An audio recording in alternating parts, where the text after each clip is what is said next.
Welcome to another edition of RotoWire TV, our Google Hangout that we have. We've got Chris Liss, myself, and we've got Jason Collette. RotoWire's Jason Collette, author of Collette Calls. He's going to be doing a lot of blogging for us. He does some of the behind-the-scenes work, including doing our keeper cheat sheets, too. Jason and I both did the LABR Mixed League draft last week. He was drafting out of the 14th spot with Paul Sporer. I was drafting out of the 15th spot. So, and Chris is here to comment on it all. He's doing AL LABR in about a week and a half in Phoenix live from there. So, Jason, welcome. How you doing, guys? Yeah, my biggest comment is all those hot sauces you have behind you, Jason. I like hot sauce a lot. I probably don't. Doesn't seem like I have the in-depth knowledge that you do because I only have about 4 bottles in my fridge. But what's the best one you got, by the way? One of the ones I have here is called Dave's Insanity Gourmet. It was limited edition 2004. I had to sign a waiver to get this one because that's how much damage it does to your internal organs. And it was quite good. And the other one I have is called Would You Pass Me the Sauce Bitch? It is a tropical habanero sauce. I tend to like the hot sauces that have fruit, mango, pineapple that combine with the hot peppers.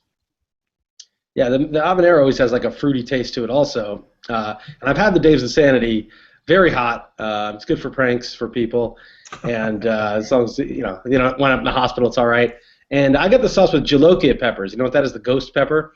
I've had that one time. Okay, yeah, Once. It's pretty hot. It's also pretty hot, yeah. Yeah. Our producer, Trevor Ray, was over at my place in L.A., and I told him, he's like, the hotter the better. I was like, oh, you want some the hotter the better? I said, just slather it on. You'll be fine. Oh, no. Yeah, and it was fun. I like that joke never gets old for me. Poor Trevor. Yeah, well, it's part of it goes with the job. It's part of his job title. Yeah. All right. Go ahead, Jeff. Sorry to derail. Got the hot sauce. No, that's all good. Going. We wanted to going. Incorporate hot sauce there, and we can Keep talk going. about the fine Asian hot sauces that we have out here, but maybe later in the show we'll do that. Is that code for something, or is that just okay? Keep going. No, it's not code for anything. You go where let your mind take yourself there. That's fine. But just curious. Okay. All right. So, Jason, you drafted 14. I drafted 15 in this draft. Were you happy with your draft slot, first of all? Yeah, it tends to be where I am at the end, and you'll recall on Twitter we called our shot. We said if Harper was there at 14 and Gomez was there at 17, we were going to take them, and you teased us that you may not oblige us, but you did, and you went the other way. But I like picking towards the end because I've been in the middle in a lot of things, and I just like being on the end because I want something different. I don't like having the same thing every time, being up front or being in the middle. I kind of like playing around there towards the end. Yeah, I was kind of hoping that you would take Gomez first just so I could swipe Harper, but I knew there was very, very, very little chance of that happening. How early would you have been willing to go on Harper? Say if you're picking 8th, you're still getting Harper, or where does he rank on your board? Yeah, I would take him 8th. I think Paul and I took him 8th last year. When we look at this draft, we've talked often. I think Jeff and I are on the same page about this, like the top 5. I know that if he was picking 5, he would take Kershaw, and I would do the same thing. After that, kind of throw it up in the air and see where those guys land. I listened to you guys talk on the radio today, and you were talking about Adam Jones and whatnot, and I agree with you. After you get to that certain point, just take the guy that you like best because nobody's got a huge advantage over the other one, and there definitely are some risk in play. Right, and everybody's got some semblance of a risk. Adam Jones doesn't walk. He doesn't hit for great average. He hits for good average on a fairly regular basis, but we've always talked about how safety is kind of a mirage anyhow. So I hate seeing these guys that are quote-unquote safe picks getting pushed up higher, especially in the first round. Let's put it this way. Adam Jones has 2 years straight of 160 or more games, okay?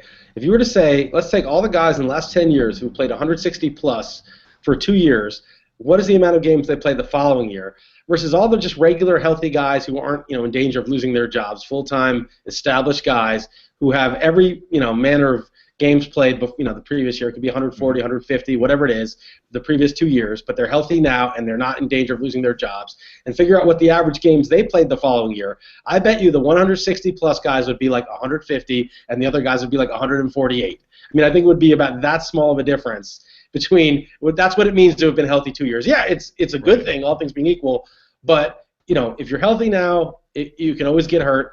And if you have been hurt 2 years ago and you're healthy now, you're probably not that much more likely to get hurt than the next guy. The one thing with Baltimore that I'll say is Buck Showalter leans on his regulars heavily. You look at Matt Wieters. I mean, you look at if you can play and stay in the lineup, he'll leave you in there. He's not a big platoon guy. And if you look at that roster, there's really nobody else that can play center field. So as long as Adam Jones is healthy, even 75%, he's going to play. So I can see if you're looking at counting categories, he's going to play as much as he wants to play.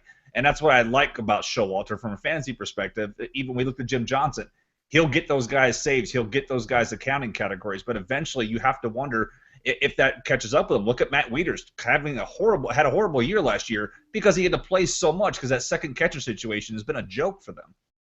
You think he's going down that Russell Martin path where Russell Martin was like a great fantasy catcher and then just got overworked in L.A. and just, he kind of had a bounce back last year, but really suffered for the couple of years after that.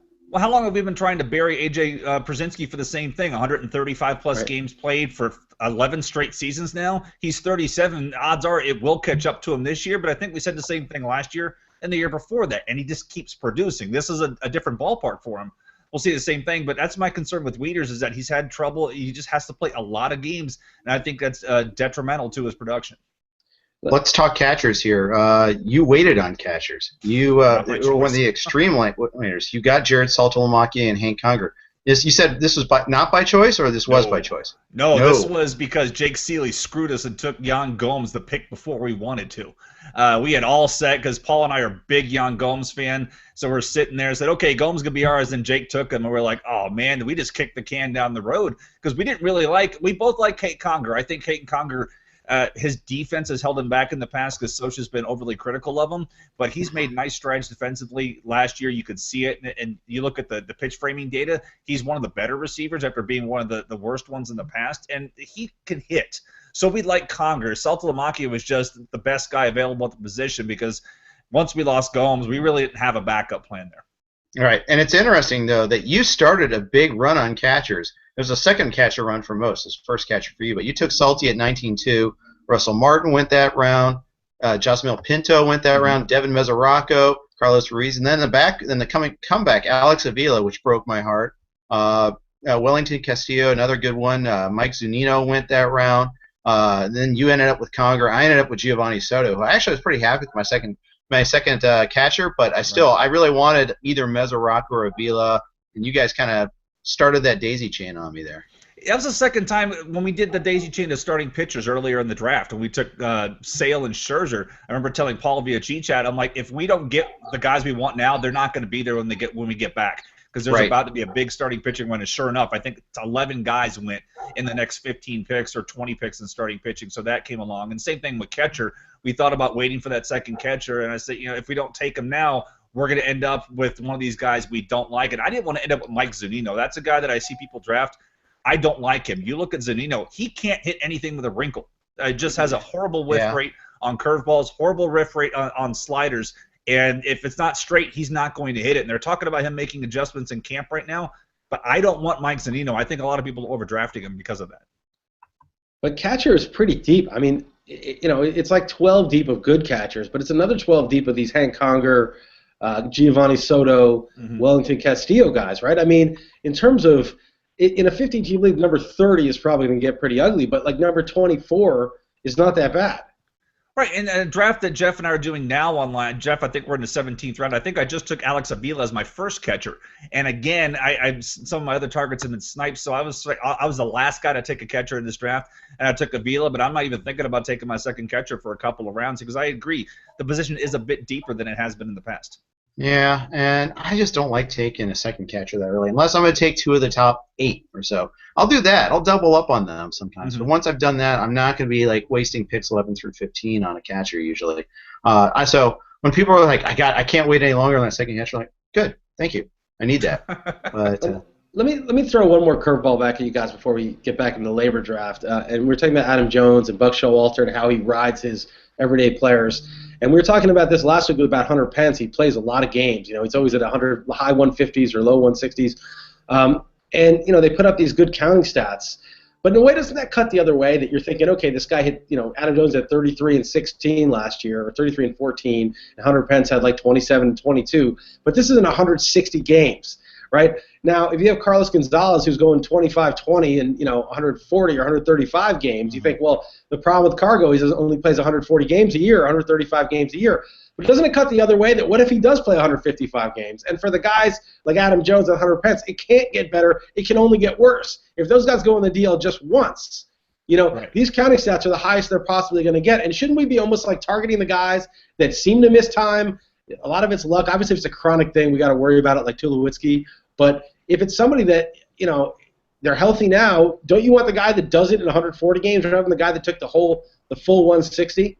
Yeah, I agree. You made that point on the radio this morning, too. There's no upside to those guys because they're maxed out. We know what they're going to do, whereas if this is the year that Cargo stays healthy, if this is the year Tulo stays healthy, then there's profit in that. And people, where they're being taken is a little bit discounted because people are always going to be scared away by those types of injuries and those guys that are habitually injured, whereas the guys that play 160-plus, that's their best. Adam Jones is not going to get any better than he currently is. There's no way he can do that unless a lot of gust of wind behind his home run, but what he's done has been consistent, and that's it. And there's value in that, but I tend to err towards the upside. Like that's why we took Carlos Gomez at 17. Yeah, he was good last year. Some people think that may be his peak, but I'm not willing, even with the data that we know about aging curves and whatnot, I'm not willing to say Carlos Gomez has already peaked.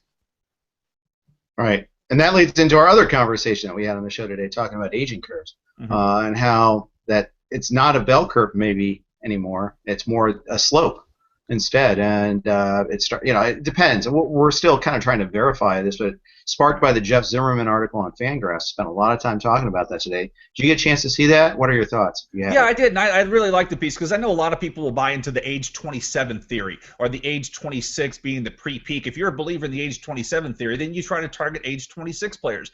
I know we play with guys that subscribe to those theories. I think it's junk science. I mean, the age 27 theory has been debunked for a while now. For every good guy that you find a bum at age 27. So those kind of things go out the window. But I do think Jeff's work should allow everybody to look at that and say, let's revisit that and maybe take another look. If the first go-around of research on age 27 junk science didn't get you, maybe Jeff's work will get you. And you can look at that and say, you know what, I'm not going to look at age. I'm not going to look at the year into a walk year because that's not predictive of any kind of production either. And just kind of focus on the numbers themselves and go that way and look at the indicators and not the junk.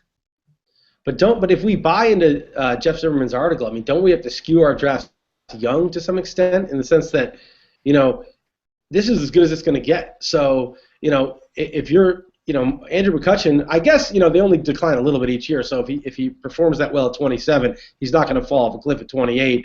So it may not be the age 27 thing. It may just be that this guy happened to be good at 27, so we can believe it.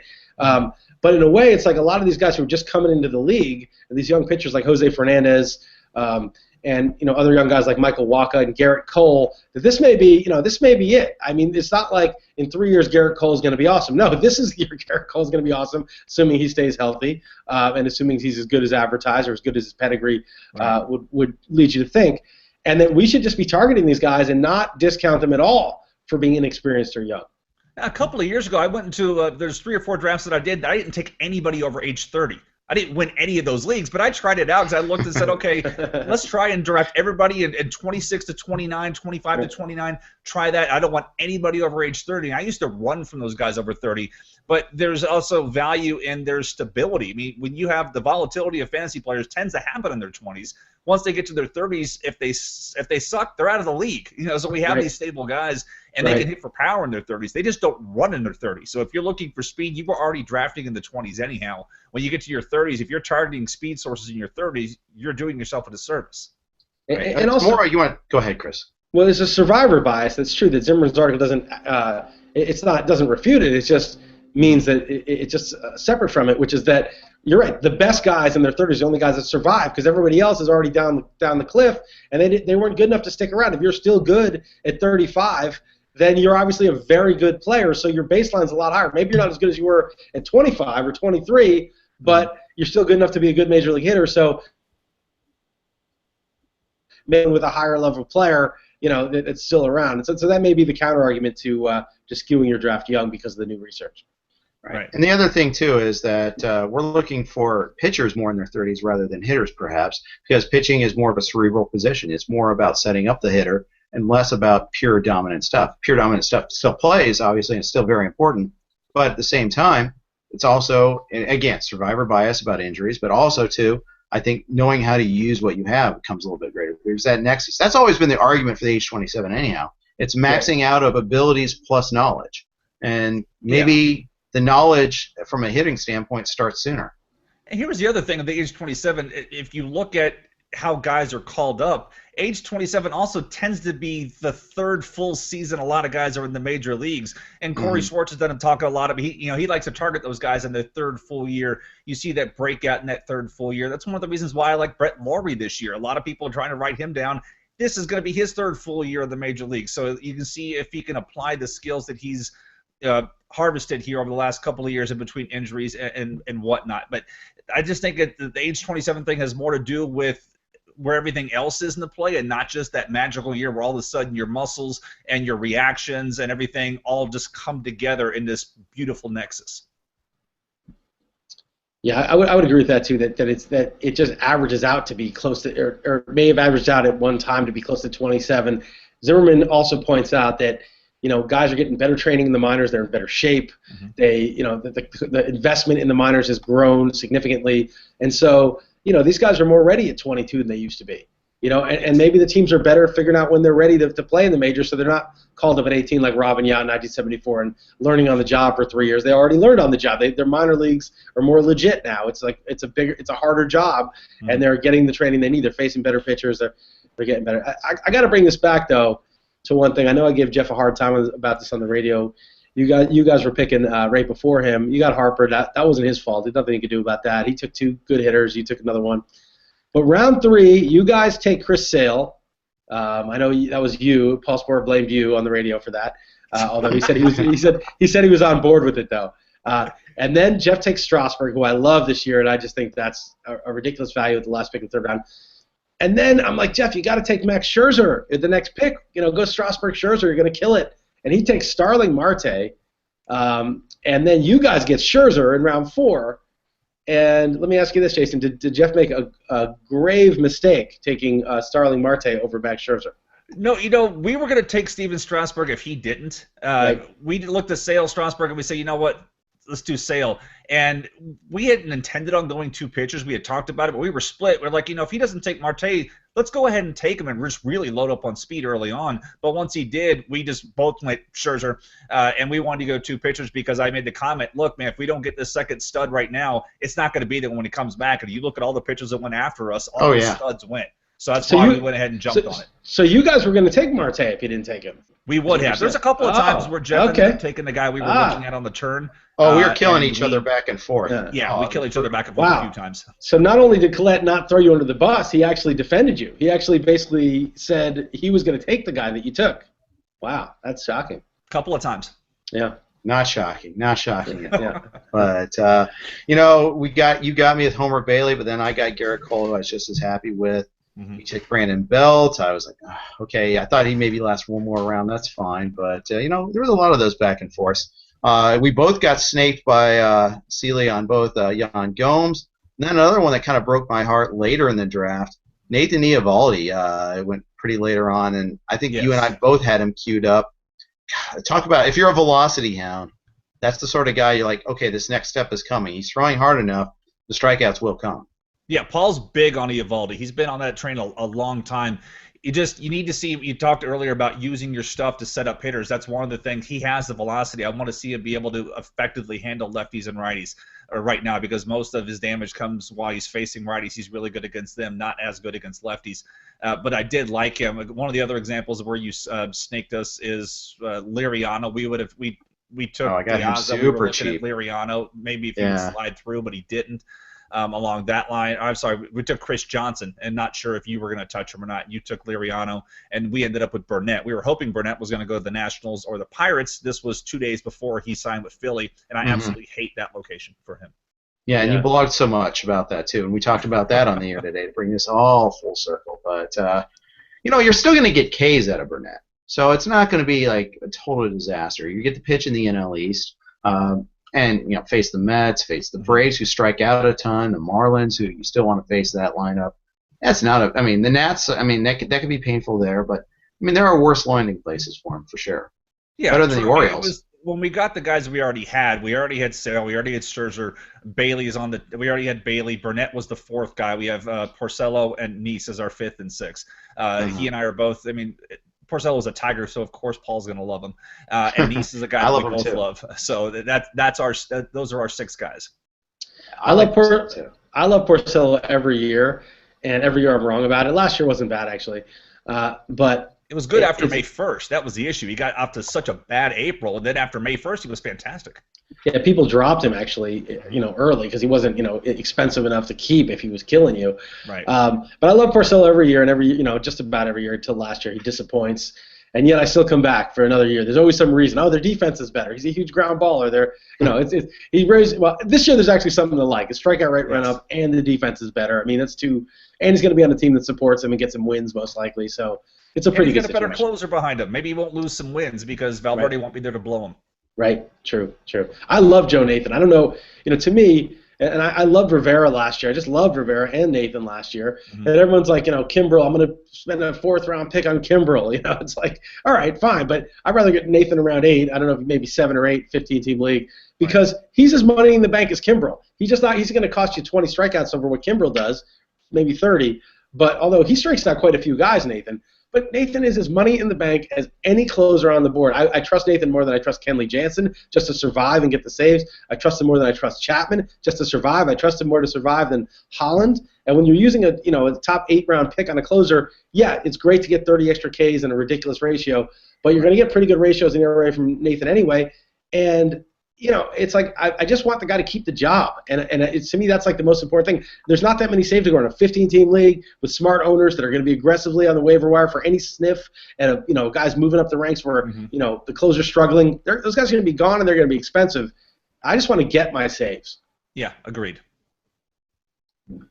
All right. No argument there. No, none. I'm a big Joe Nathan guy for all the reasons you stated. I can't add anything to that. Yeah. He's the poor man's Rivera. He's just the only guy that's good every single year. Nobody else is like that. There are few consistent closers in this game. They've got such a volatility rate, and since he's come back from his injury, none. And before his injury, all you had K-Rod who was going to be like that, and he kind of fell off, and you had Papelbon who was going to be like that, and he fell off. And so he's still the closer, but he was shaky. Nathan and Rivera, the only two guys that's every year. Yeah. Papelbon, there's so many bad indicators with him this year. So many. Yeah. All right. And you ended up in this draft with Rosenthal, and then you ended up with Axford. So you went with a newly minted closer and one that's regaining his position back. How much are you buying into the whole he tipped his pitches meme with John Axford?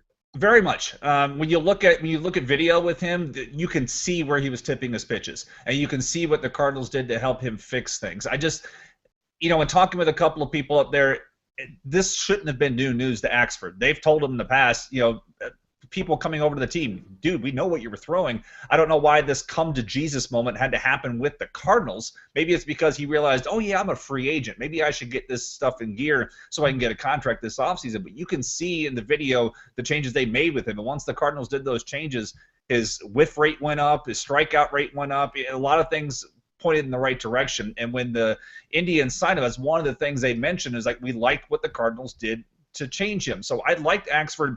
Last year gave up 9 runs in 3 1/3, and after that everything settled down rather nicely for him. So he had that awful reliever ERA that guys get nailed with every year. McGee had it last year at one point, had an awful April, was dominant from May 1st on. So that's why we like Axford. Rosenthal, that's a guy that Paul really loves. That pick was a little higher than I like to take a closer, but he loves Rosenthal that much. I'm going to let him go ahead and do that. All right. Good stuff there. Yeah. I'm nervous about Rosenthal. I'm nervous about him. You look at the numbers, are fantastic. The arm, there's no question about it. Obviously a great organization. And this is just anecdotal. And then I actually saw some data on it that backed up what I saw. I saw him pitch a bunch of times, and he seemed to go deep into counts. Like it was always like kind of a battle with him. Even though in the end he didn't walk that many guys, he struck out a lot of guys. And I just felt he wasn't like, that crisp guy that goes in there, throws strike 1, strike 2, gets a ground out, throws strike 1, strike through 1 ball, strike out. And 9 pitches, he's out of the innings, closed. There's I just felt there was a lot of effort going on.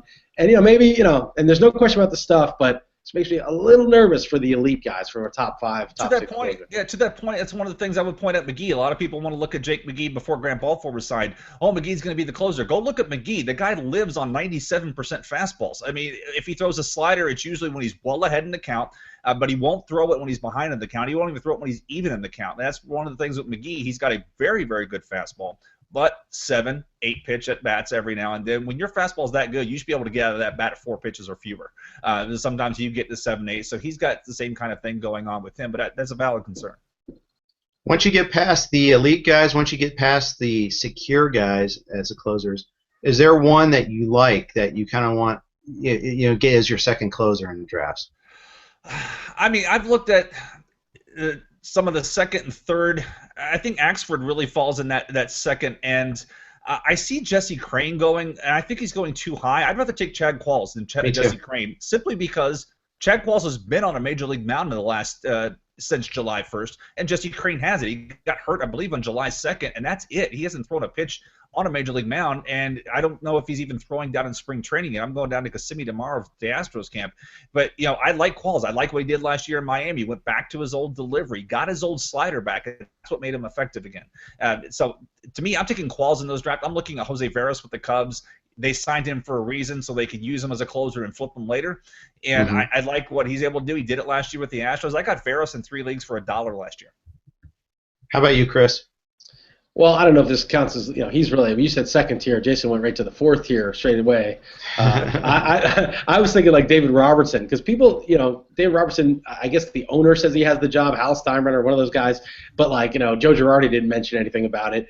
But Robertson is kind of like, people are paying top dollar for Kimbrel and Greg Holland because they strike out 100 guys. Robertson can strike out 90 guys in 65 innings too. Sure. And actually has, like, if you look at guys with like 300 innings for their careers, he's like one of the top all-time in K-to-9 ratio in Major League history. He strikes out so many guys. So we'll see. It's a lot of pressure in Yankee Stadium to be the closer. Normally I don't put a lot of stock in he's got the mindset for it or not, but it is sort of the worst place on earth if you have any sort of confidence issue to finish the game and get nervous. But I do like him. I like Jim Johnson. Jim Johnson had a horrible year. He blew 9 saves, and he lost like 7 games. I mean, it's amazing that he stayed and got 50 saves, but keeps the ball on the ground, doesn't walk anybody. He's going to be in a good park where a couple of the balls that do get in the air, end up being flyouts. He's in a good situation, and a good team. So I kind of think Jim Johnson has been a little bit cheaper than he should be. He could get 45 saves again. Yeah. Fernando Rodney's another guy to look at. Man, he got off to a bad start last year. But when he's good, he's really good. And that's the thing. It stinks if you're a Danny Farquhar owner like I am. I am in 3 leagues, and now I don't even want to keep the guy because he was, I think I have him at $10 in a couple leagues, and if he was the closer, I absolutely would have kept him. But I'm not keeping him as a middle reliever. Rodney could go either way, but I think his volatility presents a little bit of value for him right now as well. Yeah, I'm a Farquhar owner in the RotoWire Staff League for like $3, I think, and I still might not keep him, but we'll see. I don't know. I haven't made that full analysis yet. The guy I like to have as my second closer is Casey Janssen on the Jays. I just like guys that don't walk anybody in that backhand form. Like Chris was saying about you hate seeing a guy struggle and all that. Janssen has a lot of crisp innings, and I understand the shoulder is something you have to worry about, but he got through last year healthy. And I just think he's a really good pitcher, and I think that I'm going to want to own him, and especially because he's not costing anything. He's like the 15-16 closer to come off the board. Right. My only concern with him I'll tell you is what, Sergio Santos. Go ahead, Chris. Jason. Sorry. All right. Santos looked fantastic. No, finish your point. Yeah, stay on That's my issue. Santos looked terrific when he came back last year, and if there's any kind of hiccup with Jansen, Santos could slide in and keep that job. Sure. What about you, Chris? I was just going to say one guy I'm avoiding is Koji Uehara. Koji Uehara is the guy I'm avoiding because he was so good last year, and ranks up there as a top 5 guy, top 3 guy if you just got his numbers from last year and just extrapolated over a full season of closing. But man, I do not trust him to stay healthy. And again, like my number one thing is you don't have to be great. I just want you to stay healthy and get the saves, not lose your job. So in a way, I get really conservative with closers. I'm not trying to hit a home run. I'm just trying to hit a single. My issue with Uehara, he's never pitched back-to-back seasons of at least 50 innings. And last year, you added the postseason 79 innings last year. And since he's been stateside, never back-to-back more than 50. We saw what happened with Rodney last year with him going back after that monster year. Ewhart has to regress. I'm more concerned about him reaching 60 innings than I'm any ERA regression. I just don't know. We don't know if he can hold up in back-to-back seasons. I get that, but his ratios have been good every year he's pitched. Oh, absolutely. And he's already getting discounted. It's not like you have to pay top 5 closer price for him. You don't. He's usually ninth or 10th over. Yeah. Oh, top 9 or 10. Yeah. I've been seeing him go kind of early. I've always taken like David Robertson over him, and that's not usually the way they go in the. I've seen Robertson go ahead of him more than not. Maybe because you're biasing my sample, but it's possible. Maybe so. Hey guys, I actually have to run. This is fun. Yeah, this is a good let time. you guys finish up. I got to go play paddle tennis with Glenn Colton. Try to destroy his confidence for labor. Try to get in his head before the thing starts. No, he's a good player. It's gonna be a tough match. But glad you were on board today, Jason. Good stuff. And hopefully we'll get you back on more often. So all right, guys, take care. All right, that's Chris Liss. He's Jason Collette. Time to sign off for RotoWire TV. Thanks for watching our labor review.